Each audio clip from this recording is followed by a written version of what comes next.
Merci beaucoup d'être venu. Il a déjà tout dit, donc je ne vois pas très bien ce que je peux ajouter. Nous sommes dans une transition. Il y a plusieurs adjectifs à cette transition. Elle est écologique, elle est énergétique, elle est numérique. Et la question pour nous, c'est de savoir si les futures réglementations là, qui s'approchent, on les attend, la RE 2020, etc., si l'ensemble des dispositions réglementaires, des dispositions économiques sont prêtes pour cette transition numérique au même titre que pour la transition énergétique, et comment le numérique va nous aider à amorcer toutes ces transitions. Voilà, merci beaucoup d'être venu, je vous laisse la parole, nous sommes absolument passionnément attentifs. Je suis très heureux, Monsieur le Président Brice Lalonde, d'être à vos côtés, c'est un honneur.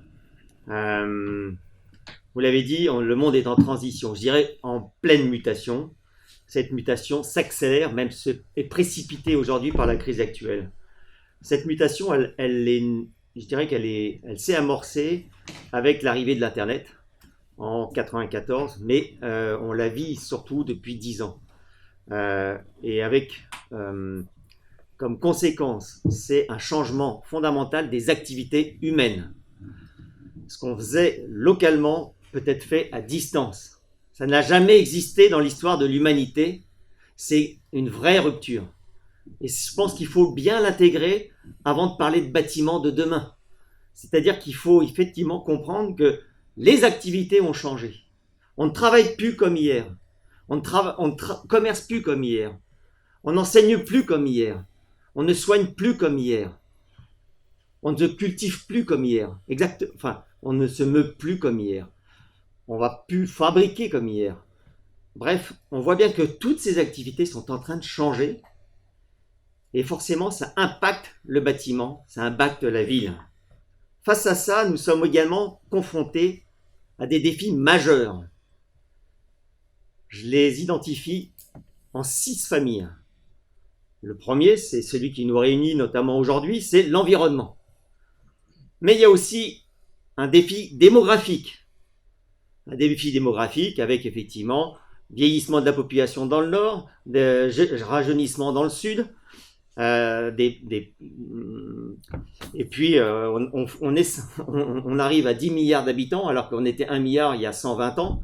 Donc on voit bien qu'on ne peut pas vivre aujourd'hui à 10 milliards demain comme à 1 milliard. C'est également économique, c'est un corollaire du démographique, mais pas que. Il y a un vrai défi économique et on voit effectivement des grandes fractures économiques aujourd'hui qui s'exacerbent.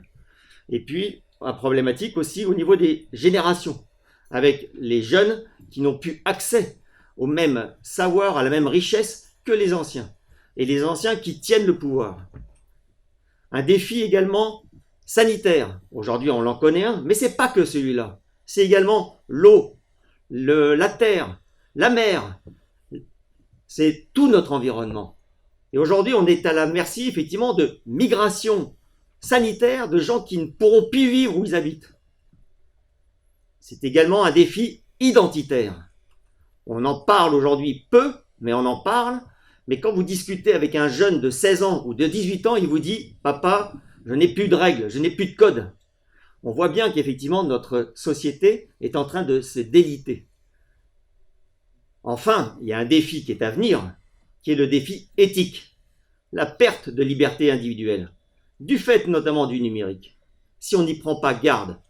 Donc, tous ces 6 défis, pour moi, sont des sources de désordre majeurs, à courte échelle, à horizon de 5 à 10 ans. C'est pour ça qu'il faut agir. Et agir passe par repenser les bâtiments, repenser les villes, repenser en fait la vie en société, avoir une vraie vision de société et voir comment effectivement, peut-être à partir d'une feuille blanche, on repense cette société et ensuite on essaye de l'adapter à l'existant. Aujourd'hui, on se rend compte, comme vous l'avez dit, que les villes représentent près de 70% des émissions de gaz à effet de serre. C'est pas durable. C'est en fait le résultat d'une révolution urbaine qui est liée, qui était issue de la révolution industrielle. C'est grosso modo la ville de New York. Eh bien aujourd'hui, le symbole de New York n'est plus du tout enviable, c'est plus durable. Et on continue encore de vouloir faire des villes comme New York. Certains diront qu'en 2050, 80% de la population sera en métropole, sera dans des grandes villes. Eh bien, moi, je dis non. Je m'oppose. Tant que je serai en vie, je m'oppose. Car l'homme n'est pas fait pour vivre dans des grandes villes ou dans des métropoles. Il est fait pour vivre en tribu. Il est fait pour vivre en société, à taille humaine. Il est fait pour se retrouver.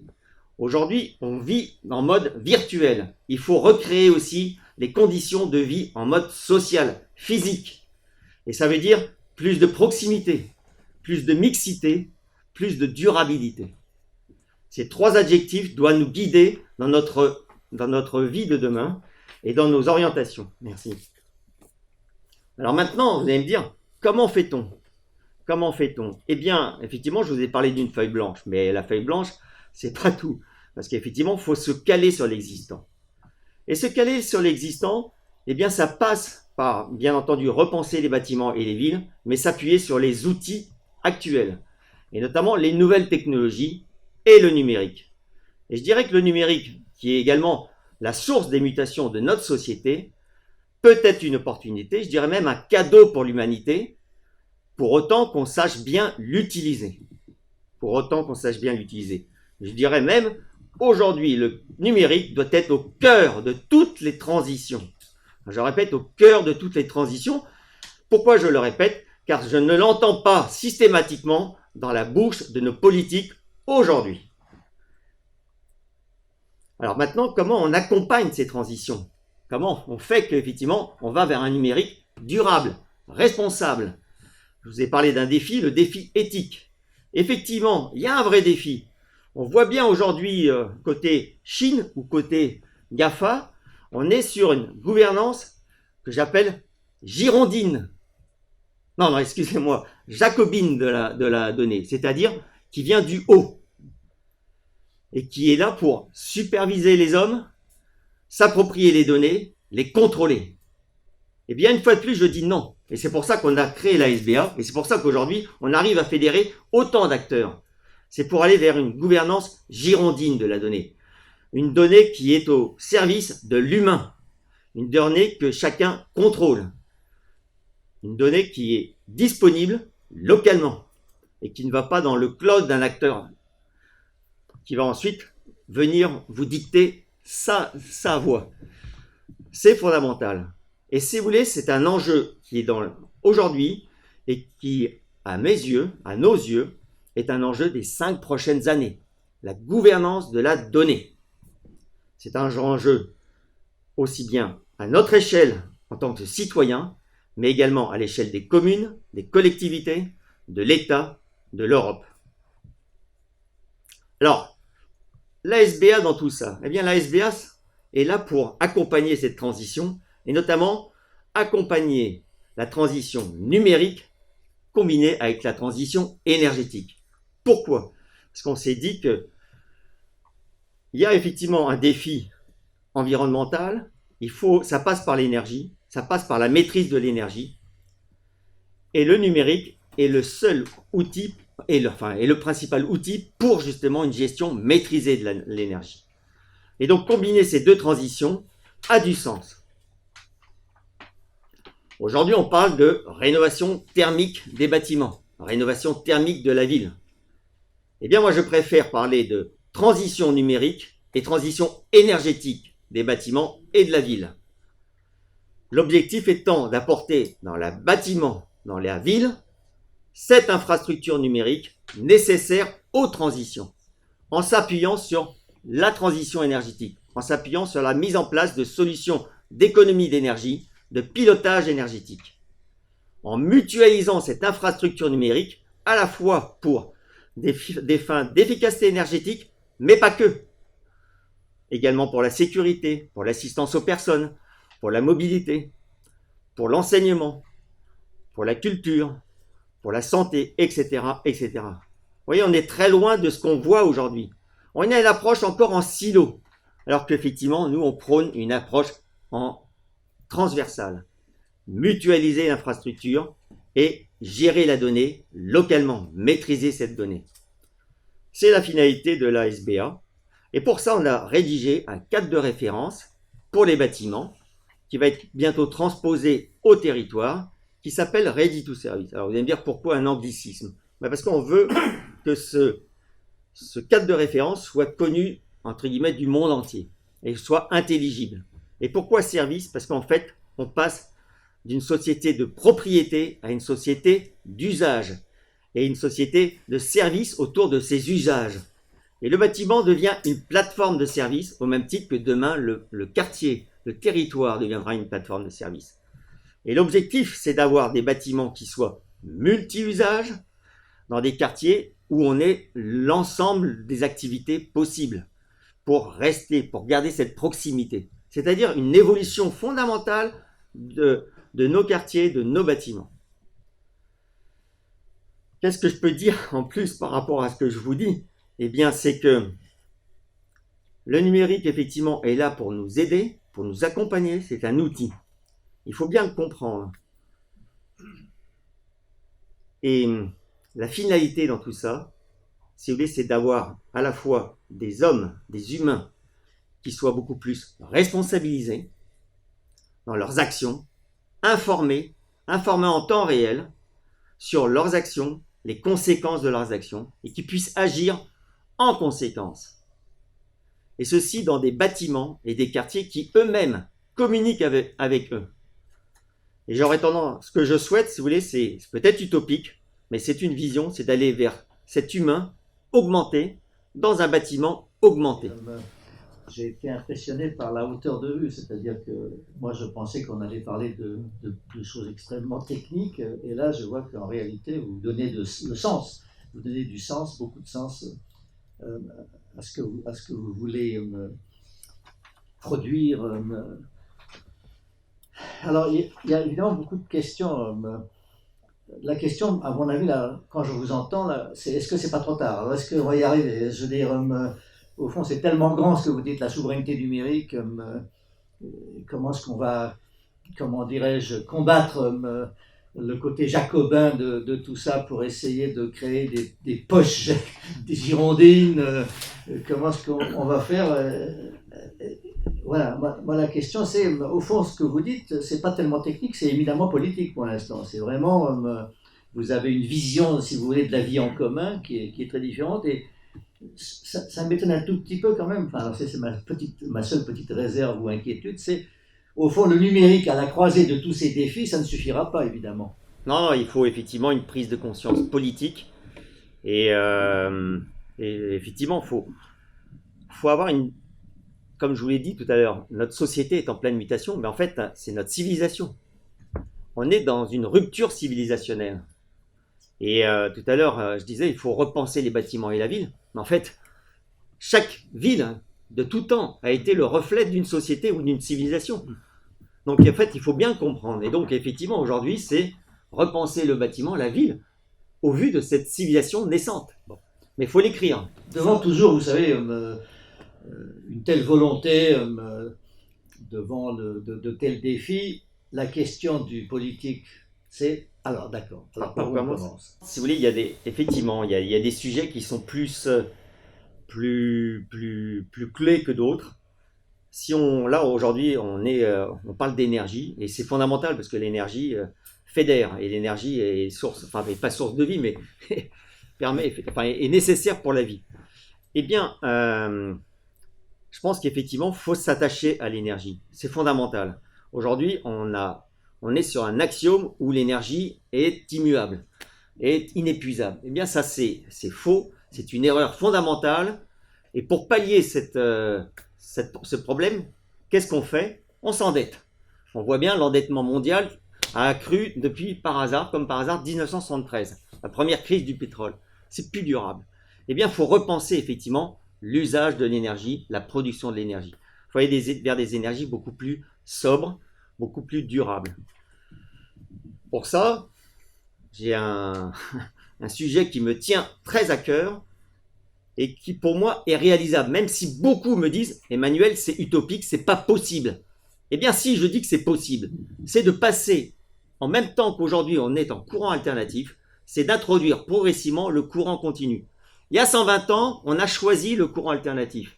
Eh bien aujourd'hui, je dis, ce choix-là, si on était de nouveau il y a 120 ans, ça ne serait pas le même choix qu'on aurait fait avec les technologies actuelles. Eh bien aujourd'hui, ça c'est un sujet majeur, c'est une vraie rupture. Pour moi, c'est le début de la troisième révolution industrielle. Comme tout à l'heure, je vous parlais de changer les bâtiments et les villes, c'est la troisième révolution urbaine.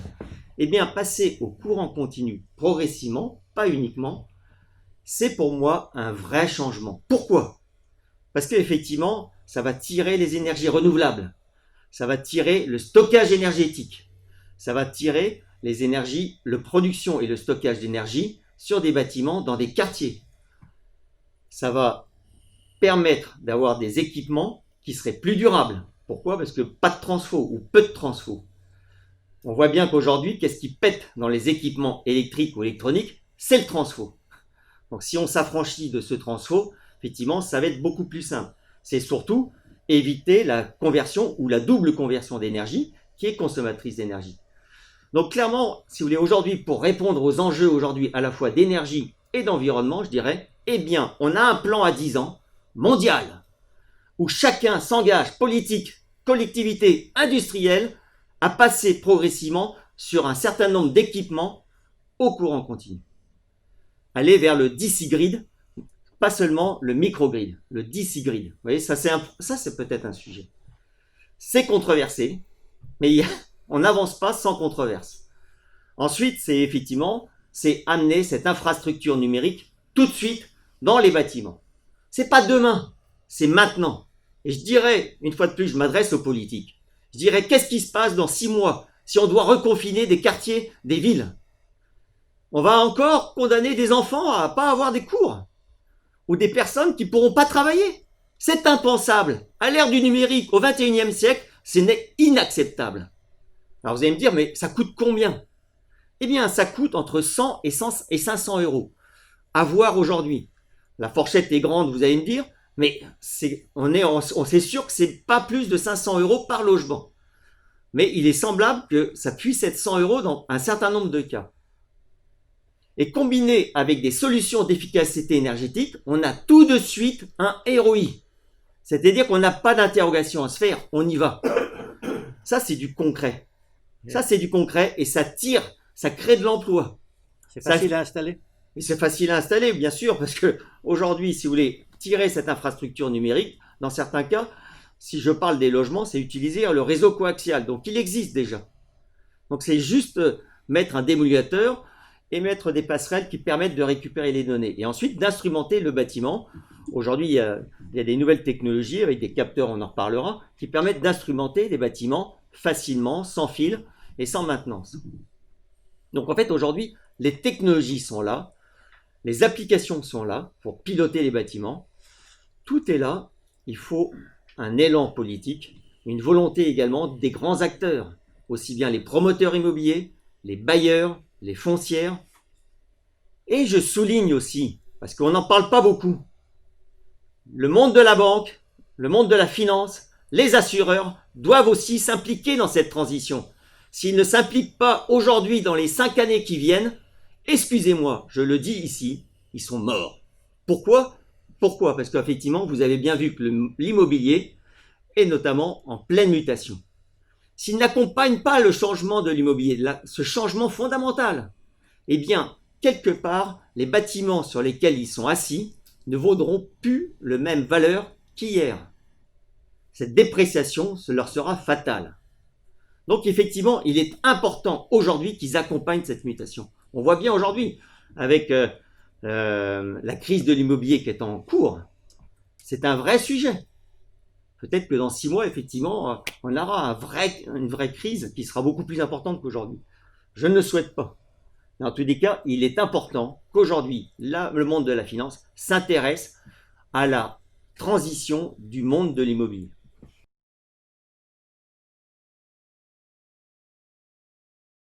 Alors vous avez raison. J'en parlais encore hier, vous voyez, avec Christophe Cugnot. Et c'est une question de culture parce que c'est presque typique français. Mais effectivement, on s'est toujours évertué à faire des bâtiments uniques.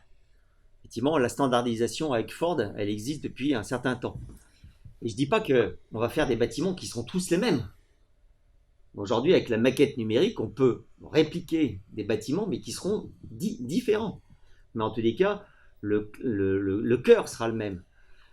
Et puis, on peut les préfabriquer. Voilà, aujourd'hui, on va vers la préfabrication. En fait, effectivement, vous avez complètement raison. Moi qui suis dans le milieu depuis 35 ans, j'ai constaté les évolutions. Et le bâtiment, l'industrie du bâtiment a pris un retard énorme par rapport à l'industrie automobile. C'est fondamental. Et récemment, j'ai discuté avec des gens de Valeo ou de Continental et je leur disais, mais venez sur le smart building. Venez montrer à tous ces acteurs ce que c'est qu'effectivement d'instrumenter un bâtiment. Parce que vous, au moins, vous savez ce que c'est. Et puis quand il y a un problème, vous savez aussi faire des recalls. Parce que dans l'industrie du bâtiment, quand il y a un problème, il n'y a pas de recall. On n'en parle même pas. Donc c'est des sujets qui, effectivement, c'est des problèmes de culture. Mais pour aller plus loin dans votre domaine, tout à l'heure, vous disiez convergence bâtiment et mobilité. Eh bien, ça, c'est un sujet majeur. Je vous parlais tout à l'heure du courant continu. Dans les villes, la mobilité, elle est en quoi? Elle est en courant continu ferroviaire. Je discutais récemment avec RTE qui me disait « Monsieur François, ça nous intéresse de faire un démonstrateur le plus vite possible pour justement démontrer cette convergence entre la mobilité urbaine et le bâtiment et d'amener le réseau continu dans les bâtiments, puisque la mobilité va venir se plugger dans le bâtiment. La mobilité multimodale, pas uniquement les voitures, mais multimodale. Eh bien, effectivement, c'est dire que la mobilité urbaine est en courant continu, la production, le stockage d'énergie est en courant continu. Eh bien, c'est créer cette convergence au niveau du bâtiment, au niveau du quartier. Ça ne veut pas dire qu'il n'y aura pas de courant alternatif, mais c'est cette convergence. Et là, c'est ce que j'appelle effectivement, pour reprendre votre mot, l'équilibre des énergies.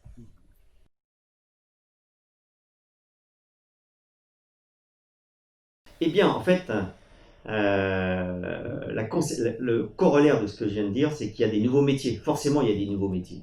Il y a des métiers qui sont fondamentaux et qui sont en cours de constitution. C'est peut-être ça qui fait qu'aujourd'hui, certains politiques hésitent à aller de l'avant, s'ils disent, mais qui va le faire?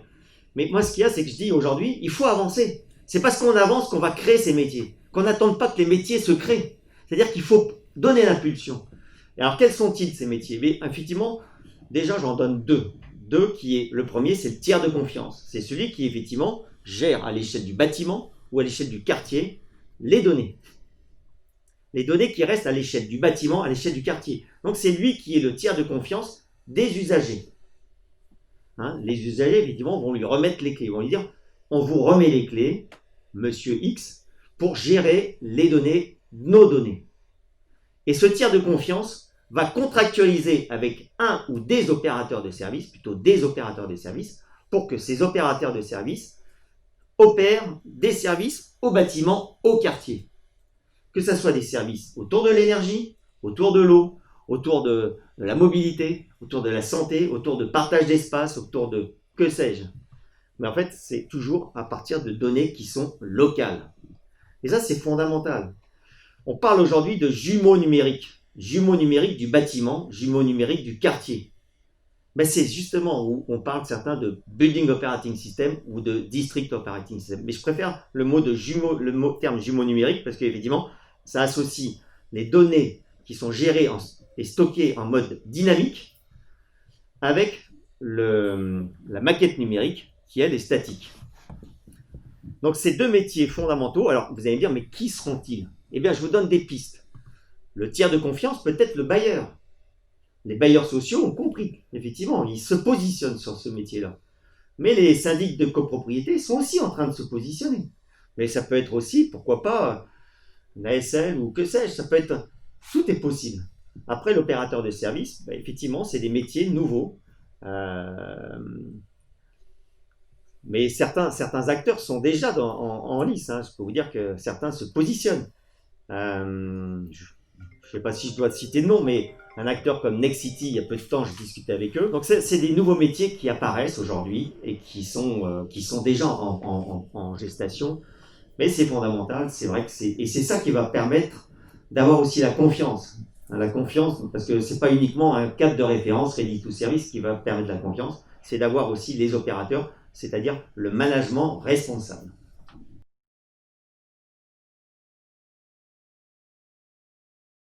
Alors déjà la 5G, parce qu'effectivement c'est un sujet qui cristallise beaucoup l'opinion. Il y a déjà 1 an et demi, je me souviens, j'ai fait à l'ASBA, j'ai organisé une conférence sur la 5G.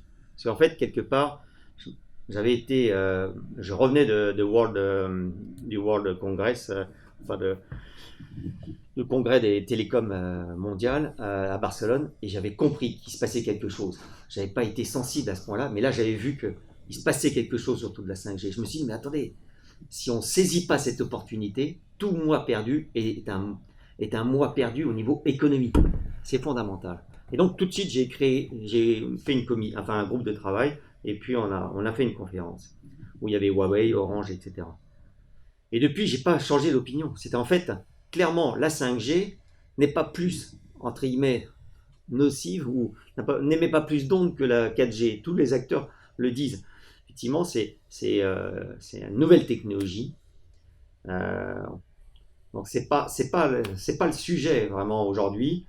Après, effectivement, on peut critiquer aussi que puisse consommer plus d'énergie.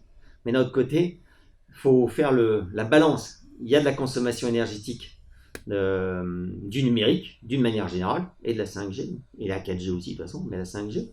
Mais de l'autre côté, c'est voir ce que ça apporte. En fait, ce que je veux dire, c'est que tout à l'heure, on parlait du numérique au cœur des transitions. Mais ce numérique au cœur des transitions, il repose sur certains fondamentaux, qui est la connectivité en temps réel. En temps réel.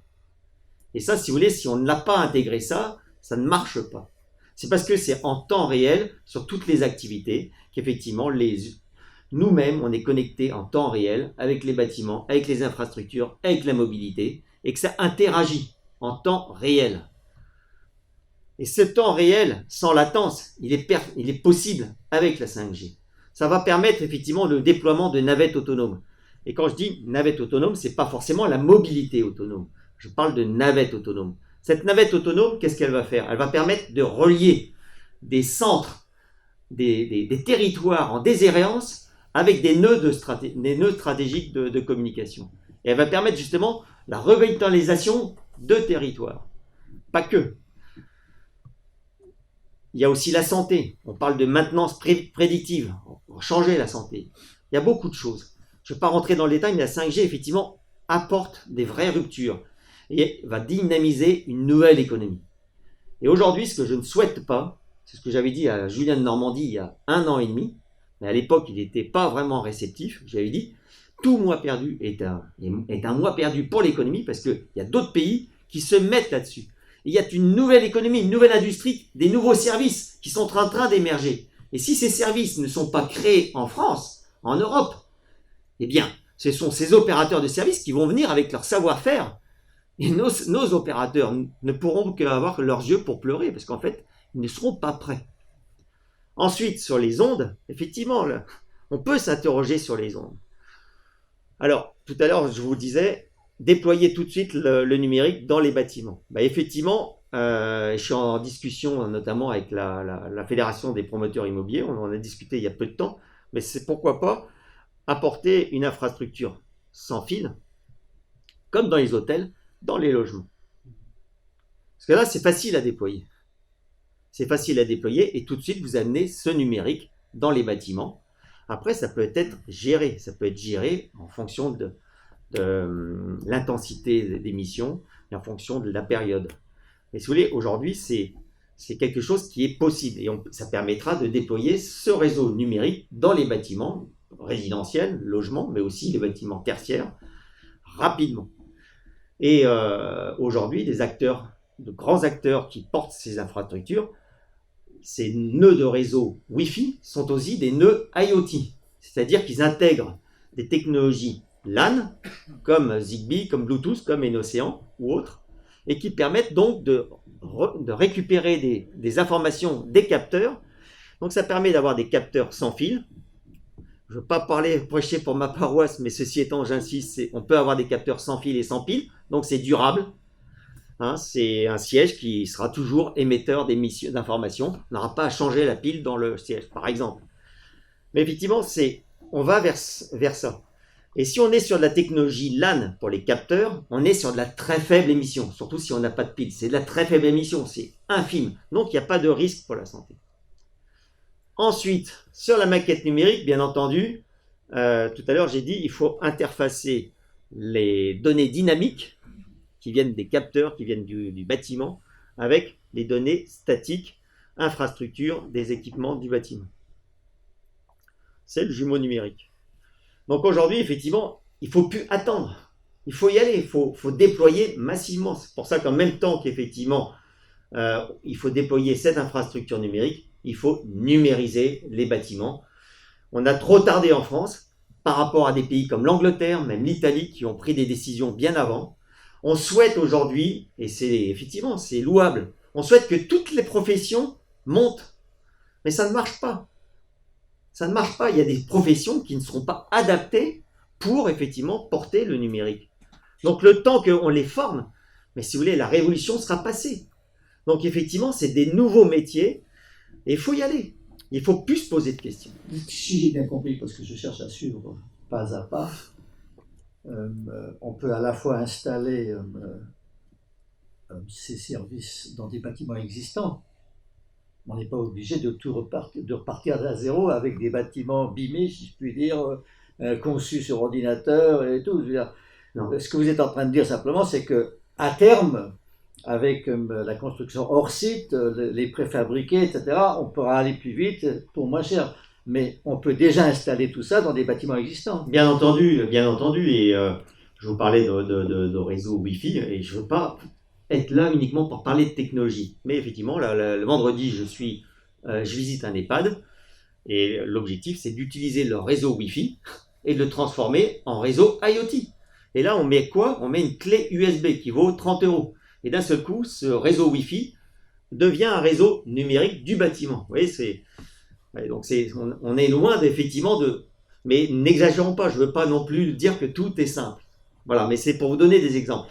Après, effectivement, vous avez raison de parler de la préfabrication, parce que j'en parlais hier encore avec Christophe Cugnot. Je lui disais, dans certains cas, si on veut par exemple amener du télétravail dans un village, etc., si ça se trouve, on va se rendre compte que ça va coûter beaucoup plus cher d'aménager des bâtiments existants, parce qu'il faudra amener le numérique, il faudra tout rechanger, plutôt que d'amener des systèmes de préfabrication. Mais après, c'est un choix local.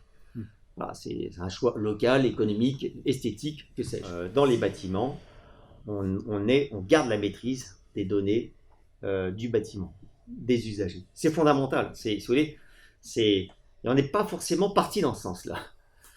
Je ne veux pas faire d'attaque directe, et ce n'est pas du tout le cas. Mais aujourd'hui, je parle des compteurs. Je ne cite pas de compteurs, mais les compteurs. Aujourd'hui, on voit bien que ces compteurs, justement, la donnée, elle part dans un cloud. Et l'usager, il n'est pas content. Il dit, mais attendez, vous maîtrisez ma donnée, et si je veux avoir accès à la donnée, bah effectivement, je l'ai le lendemain. Enfin, je n'ai pas un accès direct. C'est pas simple. Vous voyez, donc, ça illustre bien aujourd'hui cette problématique. Je ne veux surtout pas rentrer dans la polémique. Mais on voit bien qu'aujourd'hui, on a pensé les choses, il y a 15 ans, différemment qu'on devrait les penser aujourd'hui. Et il y a des pays aujourd'hui qui sont en train de penser différemment, qui disent, bien entendu, le compteur, il transmet une donnée au niveau du bâtiment, et les opérateurs de services, quels qu'ils soient, seront missionnés par un tiers de confiance, viendront puiser cette donnée pour opérer de l'effacement énergétique, pour opérer gestion de l'eau, etc., etc.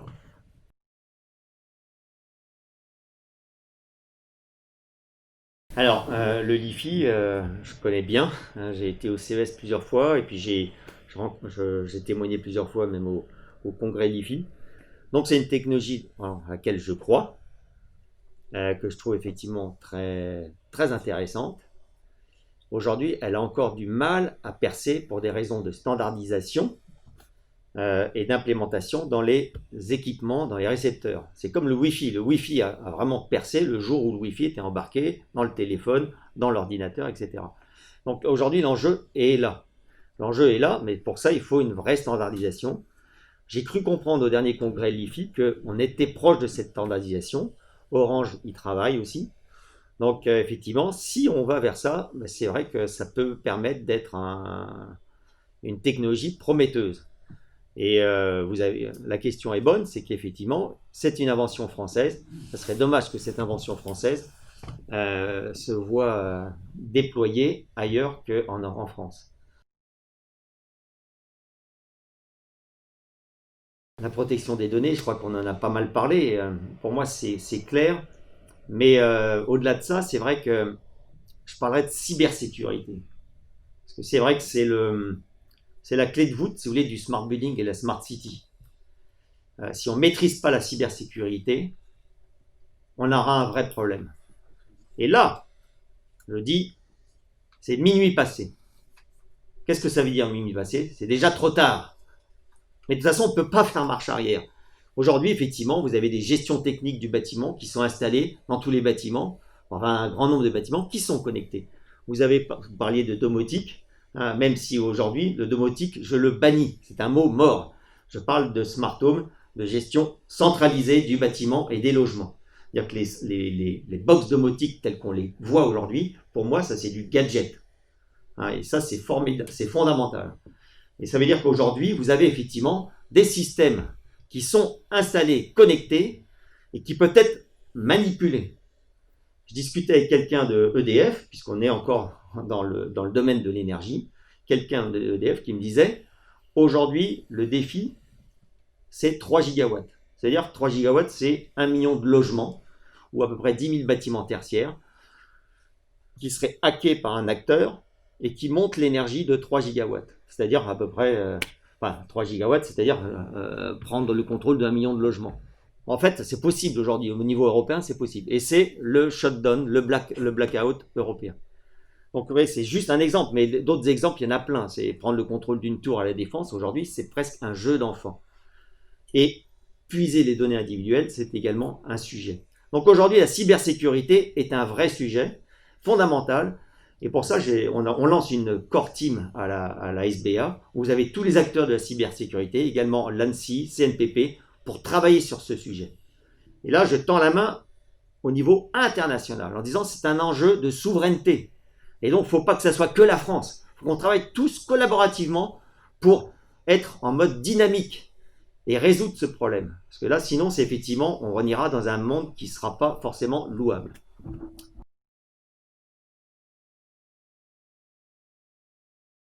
Aujourd'hui, effectivement, la volonté de la SBA pour porter ces messages, c'est de travailler en mode collaboratif et surtout pas dire la France, on est les meilleurs.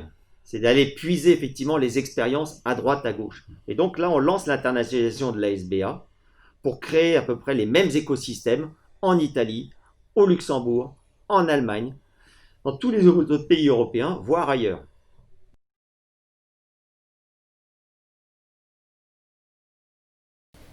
Effectivement, si vous voulez, aujourd'hui, si on parle de cybersécurité, plus vous avez des points de convergence, enfin points d'hébergement des données, plus vous avez des risques.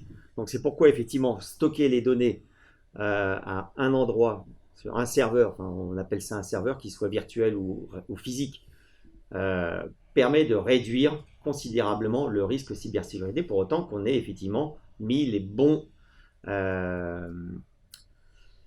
la bonne technologie, les bons remparts, les bonnes sécurités. Et puis surtout, c'est comme je vous le disais, c'est aussi une question de gouvernance de la donnée. Alors après, vous parlez de grands acteurs, c'est pas incompatible. Je pense que c'est pas incompatible avec des grands acteurs. Mais ces grands acteurs, il faut qu'ils comprennent effectivement que c'est pas eux qui vont opérer cette donnée, que c'est opéré. Voilà, et je sais que c'est un vrai défi, mais honnêtement, c'est vrai que ça peut faire sourire, mais aujourd'hui, quelque part, je pense qu'il faut le vouloir, si on le veut, Ouais. si on a la volonté politique, mais il faut que ça soit une volonté politique et qu'il ne soit pas uniquement française, il faut que ça soit au moins européen. Aujourd'hui, il y a un projet qui s'appelle Gaia X, franco-allemand, Je suis aussi avec le ministère de l'économie allemande et le ZWEI en Allemagne sur un projet de cloud souverain avec le Foresight. Donc c'est vrai, il y a des projets qui vont là-dedans. Mais vous avez raison. Je discutais avec mes collègues allemands et ils me disaient, Emmanuel, il faudrait qu'on travaille 24 heures sur 24 pendant 3 ans pour peut-être relever ce défi. Donc c'est un défi qui est effectivement majeur, mais il faut être conscient. Ensuite, par rapport au Linky ou d'autres, hein, c'est vrai que entre temps, il y a la RGPD qui est passée. Voilà. Et donc c'est vrai que ça remet en cause cette notion de gestion un peu centralisatrice de la donnée. C'est la solution que je vous dis, et aujourd'hui il y a des acteurs européens qui vont dans un sens différent, c'est d'avoir une convergence de ces données à l'échelle locale et que des opérateurs de services, des opérateurs d'énergie viennent puiser cette donnée. Le Linky, de ce fait, resterait le Linky, mais effectivement, ne pourra pas opérer de telle manière les services. Mais aujourd'hui, de toute façon, on voit bien, moi c'est ce que j'entends sur le terrain, c'est que avoir un effacement à l'échelle d'un quartier, aujourd'hui, c'est un vrai sujet parce qu'en fait, vous avez des citoyens, des usagers qui disent non, moi, j'ai pas du tout envie que vous veniez piloter mes équipements. Donc, en fait, on voit bien qu'il y a un problème. Et ce problème, il ne peut être résolu que si effectivement il y a un tiers de confiance qui, lui, dialogue avec les usagers et va venir un peu créer le. Voilà. Et après, c'est une question de tarification, de solution. Parce que c'est effectivement, s'il n'y a pas de tarification, mais de toute façon, j'en suis quasiment sûr, c'est que dans 5 ans, plus ou moins, le prix de l'énergie va forcément fluctuer parce qu'on va avoir, avec les véhicules électriques, on va avoir des pics de consommation. Et donc, pour gérer ces pics de consommation, il faudra bien que l'énergie ait une tarification différente en fonction de la demande. Il n'y a pas longtemps, à une équipe des énergies, des équipes françaises d'intelligence artificielle sont venues nous parler de l'intelligence artificielle, de l'école polytechnique française. Enfin, on avait l'air d'être. Et nous ont même révélé quelque chose que j'ignorais, c'est que la plus importante banque de données mondiale, c'était les remboursements de la sécurité sociale française. Et que malgré tout, les politiques, quand il s'agissait par exemple d'appliquer l'intelligence artificielle à la rénovation énergétique des bâtiments scolaires dans une région, ils faisaient appel à Google ou à d'autres pour le faire à la place des équipes françaises. Et ma question naïve, c'est, en fait, l'intelligence artificielle, qui est quand même aussi tout à fait passionnante et qui pourra nous aider à faire des tas de choses, elle doit s'appliquer quand même à des milliards de données. Ouais. Et donc, comment est-ce qu'elle est compatible avec des petits îlots? Bien entendu, il y a des îlots où des données sont gérées, mais ces îlots, ils correspondent forcément avec des îlots virtuels et avec le cloud. Parce que de toute façon, même si je parle de tarification fluctuante, la tarification fluctuante, elle n'est pas locale, elle est forcément externe. Mais c'est vrai, c'est ces liens qu'il faut gérer, et c'est là où effectivement il faut qu'il y ait une vraie sécurité. Après, c'est vrai que j'ai peut-être oublié de dire quelque chose par rapport à la sécurité. C'est un sujet qui est majeur dans le domaine du smart, c'est les Application Programming Interface, les API. Donc aujourd'hui, à la SBA, on dit qu'il faut travailler sur les API. Il faut qu'on connaisse ces API. Il faut qu'ils soient ouverts, il faut qu'ils soient accessibles. Répétez ce que c'est de nouveau. Les Application Programming Interface. Donc c'est ce qui permet à des équipements de se connecter à une infrastructure numérique ou à des applications de se connecter à une infrastructure pour opérer des services. Et ça, c'est fondamental, parce qu'on n'en parle pas. On n'en parle pas. Et aujourd'hui, vous avez effectivement des acteurs qui disent on est interopérable, parce que l'interopérabilité, on sait bien que c'est clé. On est interopérable entre nous. Mais en fait, c'est des arrangements entre amis où on dit mes API communiquent avec les tiens. Mais après, on crée une ligne Maginot entre eux et les autres, on les exclut. Eh bien, moi, je dis non, c'est hors de question.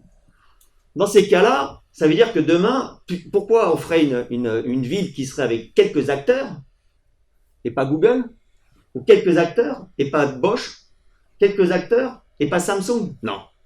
C'est effectivement, il faut que ces API soient identifiés, soient ouverts et permettent justement à une multitude d'acteurs de se connecter et de se raccorder. Vous voyez, c'est ça aussi la vision girondine de la donnée.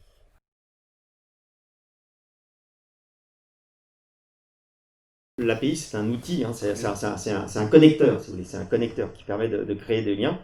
Mais effectivement, ce que je vois dans votre question, et c'est vrai que c'est ça la vision, tout à l'heure je vous parlais d'hommes augmentés, de bâtiments augmentés. Mais effectivement, ce qu'il faut, c'est qu'aujourd'hui, on soit beaucoup plus sur de l'incitatif.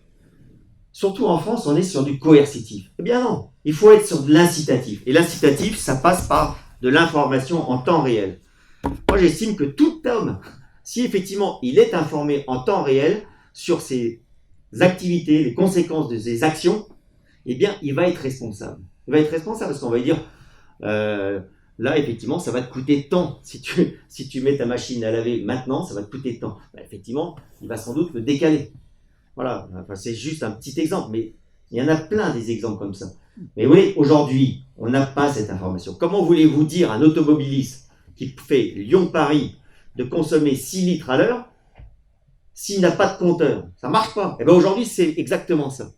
C'est qu'on nous dit il faut économiser de l'énergie, mais on n'a pas d'information en temps réel. Et on n'a pas d'information de coût. Donc ça ne peut pas marcher.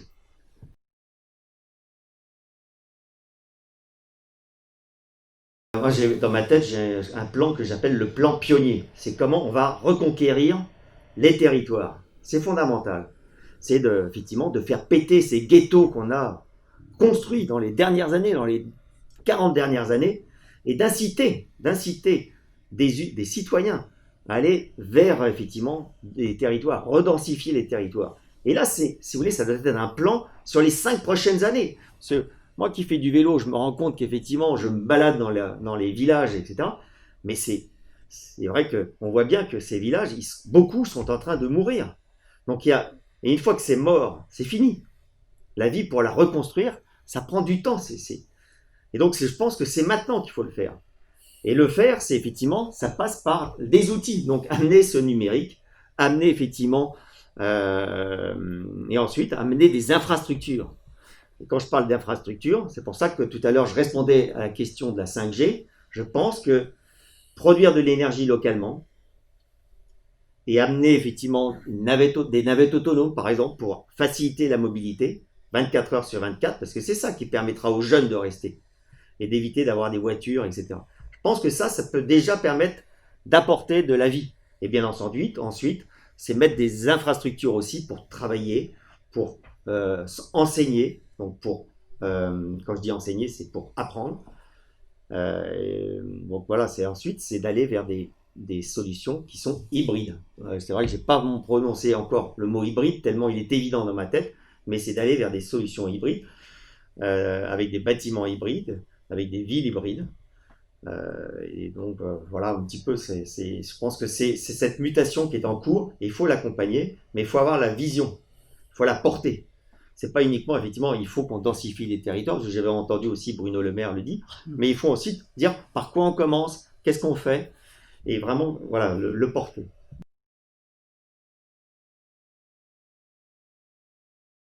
La consommation du numérique. Effectivement, le numérique, on voit, c'est 4% de la consommation énergétique mondiale, je crois, puis ça croît. Donc on peut effectivement dire ça consomme beaucoup d'énergie. Par contre, hein, c'est le Shift Project qui l'a bien mis en évidence, 70% de cette consommation, c'est de la vidéo. Donc ça n'a rien à voir avec forcément la gestion des données du bâtiment. Donc je pense qu'il faut déjà acculturer chaque citoyen en disant attention, effectivement, dès que vous stockez des vidéos, des photos, ben ça consomme. Ensuite, si vous voulez, moi je vous ai parlé de courant continu.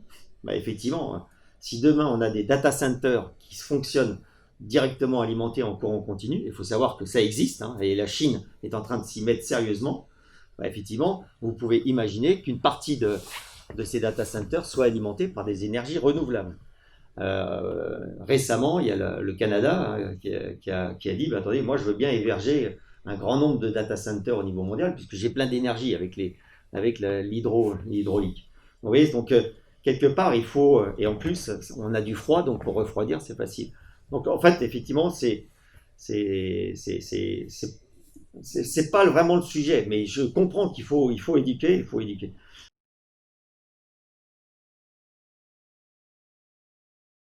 Alors effectivement, le Linky, bien entendu, on peut récupérer les données hein, en temps réel, puisqu'il y a il y a un connecteur qui permet de transmettre les données. Par contre, dans votre question, il y a un assessment où vous dites effectivement il y a un fournisseur d'énergie. Moi, je pense qu'il faut partir du principe où il y a des fournisseurs d'énergie et également une production locale. Et à partir de ce moment-là, effectivement, il faut gérer, entre la fourniture d'énergie centralisée et la fourniture locale. C'est-à-dire, est-ce que je vais prendre l'énergie qui vient des batteries de la voiture, qui sont raccordées au bâtiment, qui viennent du stockage, qui viennent de production directement des panneaux photovoltaïques, etc. Et donc, on voit bien que ça devient plus complexe. Et en fait, tout à l'heure, je parlais de DC grid ou de microgrid. Eh bien, en fait, il va falloir avoir un opérateur qui va gérer effectivement les données énergétiques à l'échelle du quartier. C'est pour ça que je parlais de jumeaux numériques. Et c'est ce jumeau numérique de l'énergie qui va être géré par un opérateur qui va permettre effectivement de gérer au mieux les données. Mais effectivement, ça remet en cause un certain modèle qu'on a eu de gestion assez siloté en silo. Et c'est très français cette vision-là. Et je pense qu'en fait, aujourd'hui, elle ne répond plus aux aspirations citoyennes. Et pour finir, en fait, si vous voulez, ma vision des choses. Tout à l'heure, je vous avais parlé des banques et des assurances. Mais aujourd'hui, dans cette transition, dans cette mutation, moi, j'invite aussi les citoyens eux-mêmes à prendre leur destinée en main et d'investir dans ces énergies renouvelables, d'investir dans ces infrastructures, d'être coacteurs de cette transition. On le voit bien aujourd'hui, l'épargne en France est en train d'augmenter. Eh bien, il faut qu'on arrête de dire on va sucer l'épargne pour le réinvestir. Il faut accompagner effectivement les acteurs, les citoyens, les acculturer et leur dire vous investissez localement et vous êtes coacteurs, copropriétaires de vos infrastructures, énergétiques, mobilité, eau, déchets, etc. Vous voyez, c'est une autre vision. Mais c'est une vision qui, à mon avis, est positive puisqu'elle va impliquer les citoyens et qui vont s'impliquer au niveau local. Donc ça va nécessiter une gouvernance locale. Mais tout à l'heure, effectivement, on a parlé d'intelligence artificielle, on a parlé de pilotage, de gestion des pics de consommation. Et c'est ça le problème. Parce qu'effectivement, EDF vous dit, mais attendez, on saura absorber le million de véhicules électriques qui va arriver. Mais, par contre, on ne saura pas l'absorber si ce million de véhicules se charge en même temps. Donc ça veut dire qu'il faut un pilotage, il faut de l'effacement, il faut de l'incitation, il faut de ce fait anticiper, connaître les besoins. Il faut que les bâtiments communiquent leurs données, qu'on sache effectivement si ce bâtiment-là, il peut s'effacer, de combien de kilowatts, à quelle heure, combien il va consommer à l'instant T plus 1. Vous voyez, donc combien il va produire d'énergie. Et toutes ces données-là, il faut les concaténer et les agréger pour une intelligence. Voilà. Donc c'est vrai que vous avez raison, mais cette notion d'équilibre, de flexibilité nous oblige à aller vers cette interconnexion et d'avoir une gestion plus intelligente des données.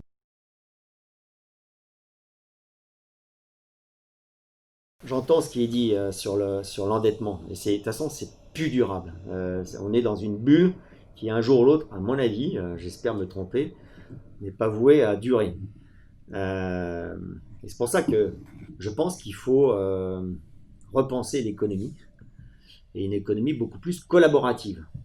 Tout à l'heure, je vous ai parlé de local, et moi je fais l'apologie aussi de crypto-monnaies qui permettent de créer des échanges entre citoyens, entre communautés, et d'aller vers une nouvelle économie qui sera beaucoup plus durable.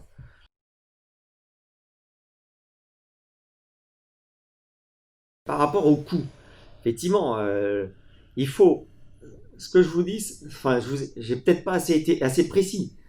Cette fameuse infrastructure numérique, le déploiement du numérique dans les bâtiments et dans les territoires, pour moi, c'est au cœur des transitions. C'est-à-dire que tout à l'heure, l'école pour tous, par exemple, ou le travail pour tous. Mais effectivement, comme on va avoir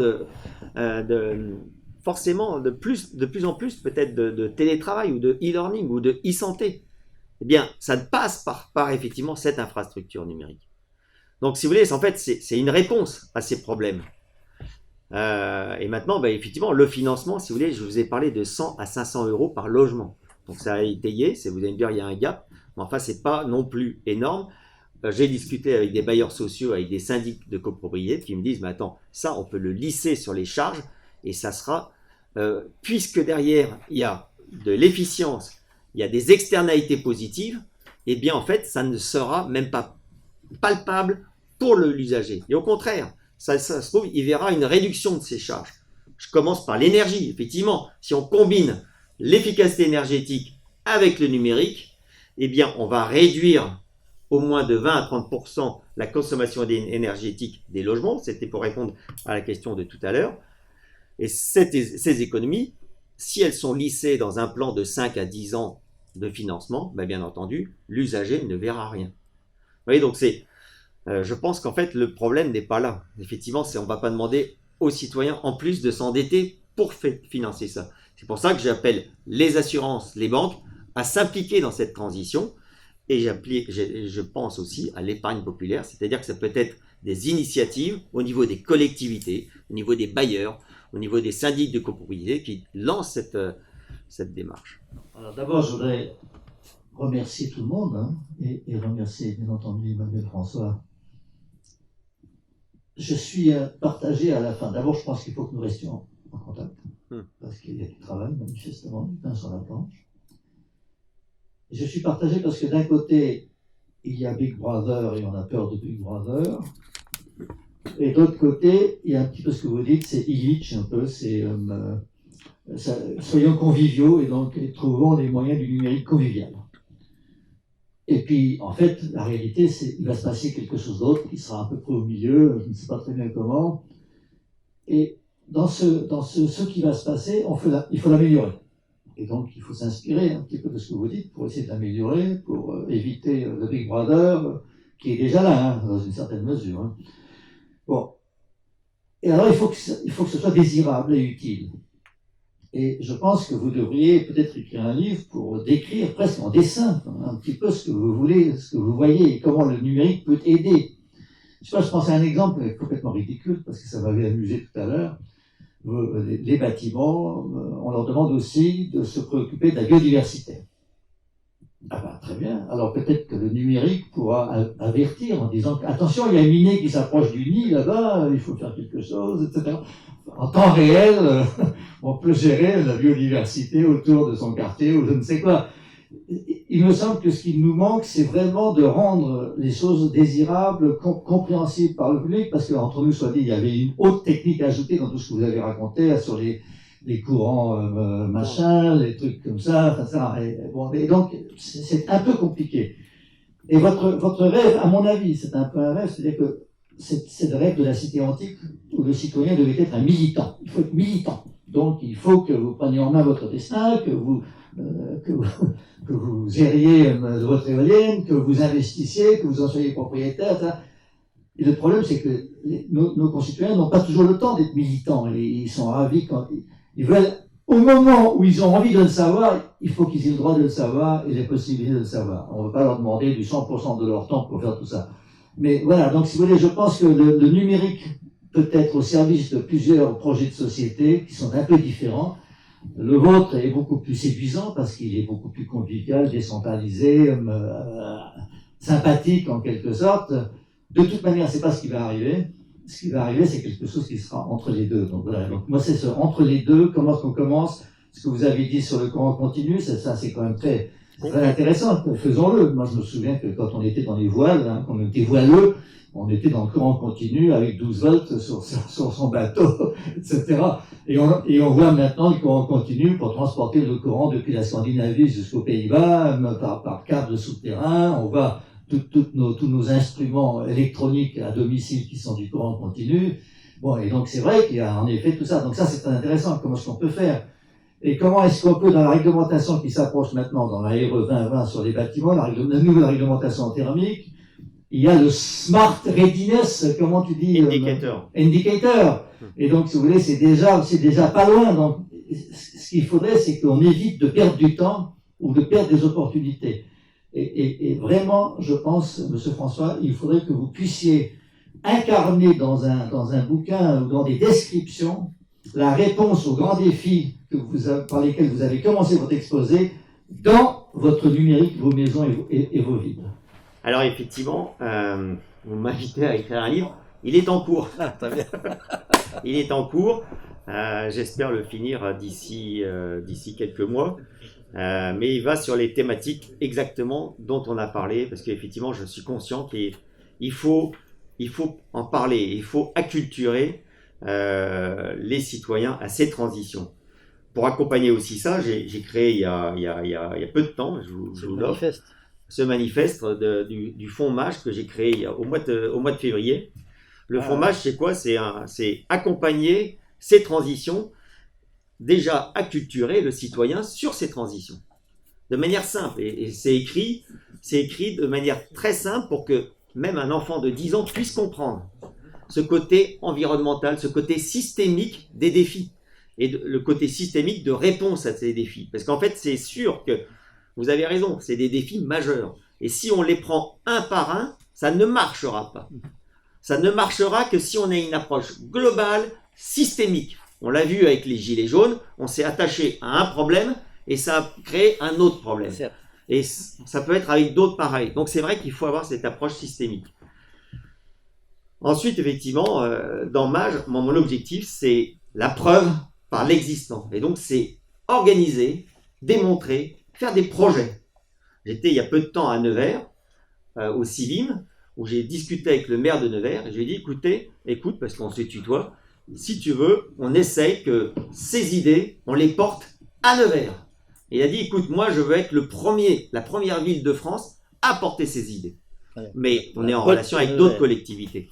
Donc, vous voyez, aujourd'hui, c'est des choses qui avancent, mais il faut qu'on soit sur du concret, pas uniquement des propos, mais effectivement l'opérer localement. Et ça, c'est l'objectif, à la fois de l'ASBA pour apporter des cadres de confiance, des cadres de référence, et puis le Fonds MAGE qui est là pour opérer des démonstrateurs uniques à vocation de réplicabilité.